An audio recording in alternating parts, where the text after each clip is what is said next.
when I was a commissioner, there was some discussion with engineers. Speaking of engineers, there were engineers that were having a conference on South Padre Island, and many of the engineers that were there were mechanical, electrical, and of course some of the other disciplines. But nobody there treated water. So the federal government had a conference. They invited me to go and asked me what could we do at the state level to address the shortage of folks that could actually treat our water. And so what we did was we partnered up with a local workforce solutions office out of El Paso, who Frank works very closely with later. And what we did there was we rolled out an initiative that would actually train wastewater treatment operators in the area. Because what we were finding is four-year engineers with four-year degrees, they felt that, look, this was not in my wheelhouse. This is not what I was trained to do. What you should do at the state level is get folks like folks that are coming out of high school or that are going to community colleges to somehow design a curriculum that would simply address those people that would work in our in that field. NADBank was awarding or was getting close to awarding many grants in South Texas, but what was happening was they would award the grants, but they wouldn't have the folks that would actually work at the facilities once the grants were or the infrastructure was in place. So again, I mentioned Workforce Solutions. I went up there. I had Layla with me on the panel. And what transpired out of that was the city of El Paso actually trained over 200 people in the surrounding area and in El Paso in two particular industries. One was, two particular disciplines. One was wastewater treatment operators. What they wanted was somebody that could come right out of high school, receive an 8-week course. We could train them with either TWC dollars or with grant funding from NADBank. And these individuals would be working at various municipalities around the valley, around El Paso. Well, it was very successful. And so what I did was I was questioning her. I asked her how this came into fruition. She told me. As I was finishing up the presentation, I walked off the stage and the folks from NADBank, Jesse Herford and some other folks came up to me and said, hey, look, we want to onboard the Rio Grande Valley with an $85,000 grant. So because of that, the first thing I did was I called John Hershey, Frank Alvarez, and then of course I started having these discussions with them about how we could partner up with STC, also Texas Southwest College is involved in this as well. And what we are going to do is we're rolling out a program where individuals will receive an 8-week certification course on wastewater treatment operators for the cities. Now, the money, I couldn't accept the money because I work for a bank now, for many of those that don't know. So I work at a bank. There's going to be two types of training. One is going to be heavy equipment operator training program, and the other one's going to be obviously a level 1 wastewater operator training, which is the one that we're really going to be focusing on. John, I may ask to say a few words regarding this as well, but the $85,000 has already been awarded. Now, I can't take the money because I work at a bank, right? So the Trust for Americas out of Washington, D.C. said, look, we'll serve as the fiscal agent. So the money has already been funneled through the Trust for Americas. What our goal here is for many of you that are in this room to actually identify some folks that are in your areas or areas that you may, like in, for example, here, Steve within Westaco, maybe meet with the city manager and see if this is something they'd be interested in. Just so that you know, the training's 8 weeks long. The curriculum's already been developed by Texas Southwest College and with STC. We got letters of support, governor signed off on it. We got everything in place. The only thing that we're lacking is to actually have the program implemented now, and that's going to require all of you. It's not going to cost any of the individuals that go through the program a nickel. It's not going to cost anything. And so when I hear the judge talk about making, getting people out of poverty, I just left a meeting with the Possible Dreams. Man, I don't know if you're familiar with the Possible Dreams, and that's such another subject, but getting these individuals that don't have high school diplomas and making it affordable, where we started up this new charter school, Dr. King. We met with TEA. We now have a charter school here in the Valley that we just got our test results, and you'll be happy to hear this, Judge. Out of all the charter schools that deal with 18 to 50-year-olds like we do, we're the #1 school, and we just started. But wow. End of the year, our passing rate is 93%. that's amazing where everybody else is 67, you know, or less, and they've been around for 10 years or more.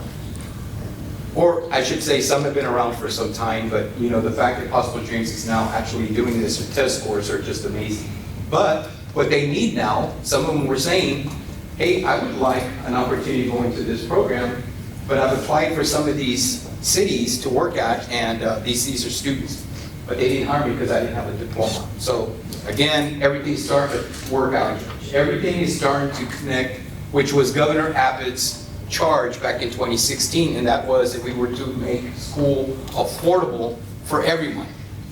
And that was one of the charges, making school affordable, making courses articulate, where someone could get a certification and someday attend UTRGV with not a direct entry or however they want to work it out, but where we could get students that would start with a certification and their ultimate goal would be maybe an engineer from UTRGV, and that's what our goal is, and making it affordable. How many slots? So we have about 80 slots. We have 80 slots. So just so that you know, Mark Vega with the city of McAllen's already taken 20. Okay. So he's already taken 20. So if you're interested, let us know. So John, I think you want to share how the grant works. If you are an incumbent worker, which means that if you're a worker that already works for the city, the grant will also help you pay for the courses. So it pays for the curriculum, the instructor, and hopefully with, what is it? Yours is different. Yeah. So you want to share how that one works? I know yours is different than this one.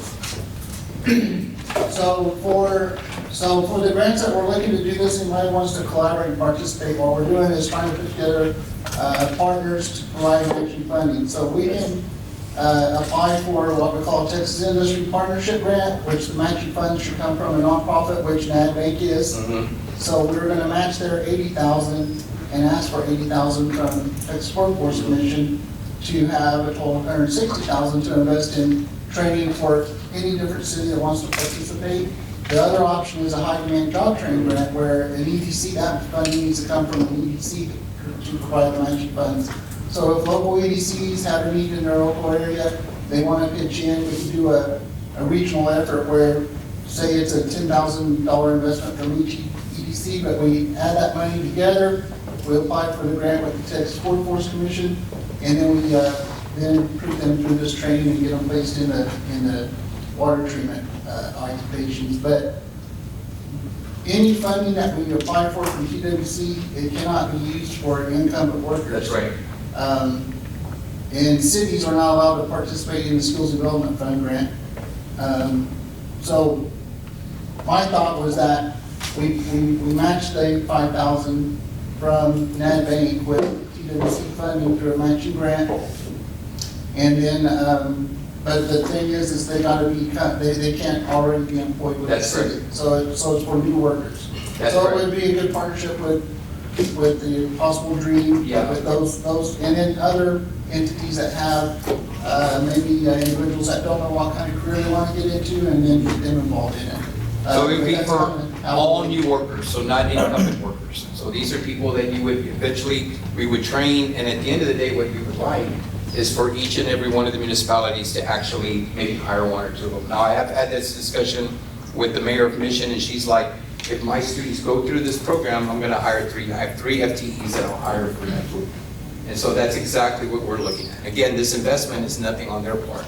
So with the help of Workforce Solutions, you know, the support staff, the support services that they're excellent at is gonna help us with offsetting some of those expenses, whether it's in uniforms or gas vouchers or whatever we can think of. But again, this is something that the Rio Grande Valley would probably be the second institution to roll something like this out, and probably the second in the country, because the only one that I can think of that's done this was in El Paso.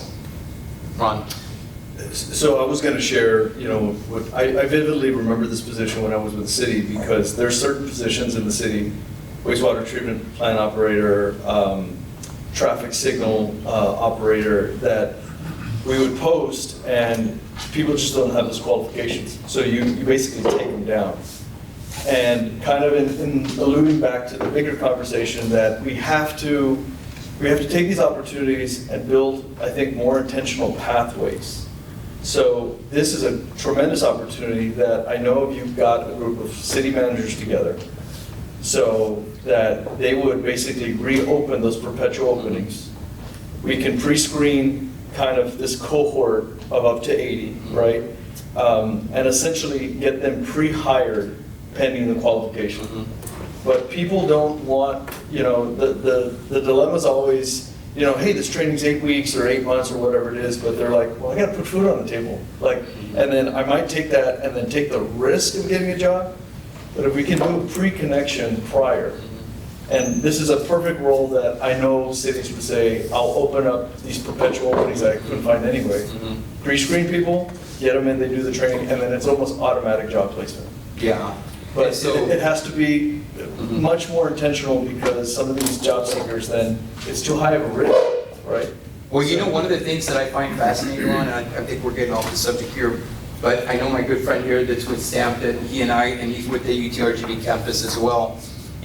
I'm seeing more and more of the four-year institutions working closely with the community colleges and schools like Possible Dreams and our CTE programs. And so it's good to see that because, again, that was the intent, was for us to all collaborate, making school more affordable and creating those pathways and articulating courses. So, Ron, you were very instrumental when we first rolled out that, that bill that was introduced by Ryan Gaines, which was, what was it, it's not micro credential, it was, I forgot the name. so did I, and it's Yeah. because I wrote it, I forgot the name of it, I wrote it though, but anyway. Any other questions? I don't want to take any more of your time, but I know that Paco Sanchez, who's now the RGB president, we're very grateful that he's in that position. It's a great position to have. Paco, along working with the folks like Randy on regional projects. Paco will be hosting the RGB partnership event, and so each and everyone should be receiving an invitation to that event as well. So if you have any questions, you can reach out to them. We sent out emails, we're following up with hard copies, and we're doing calls as well. But I'll make sure everybody gets invitations so they can attend or send somebody. Yeah, and it'll be a really quick event, about a minute, about an hour, maybe an hour and a half. So we'll have somebody from STC, John Hershey and Frank will be speaking. We have Mark Vega, who's got experience in that area, and it'll be just really quick, answer questions. We'll help you start the program. Again, Carlos Margo with STC will be there because he's helped us create that curriculum. Any questions? Great opportunity. Yeah, this is really good. And Judge, every time we think about things like this, I always think in how we can help those that are less fortunate than us. And so I always think of the judges, platform, and that is to help everyone, especially those who need it the most. So I appreciate all of us. I think we're all in a good position to help these individuals. I think the first thing the judge said was outside investment, and that was mentioned in the video. And this is an outside investment that is going to be made, and of course, we're going to roll it out. But I agree with what they're saying. The money's there, it's now just implementing it. So thank you for your time. Thank you, Randy. Thank you.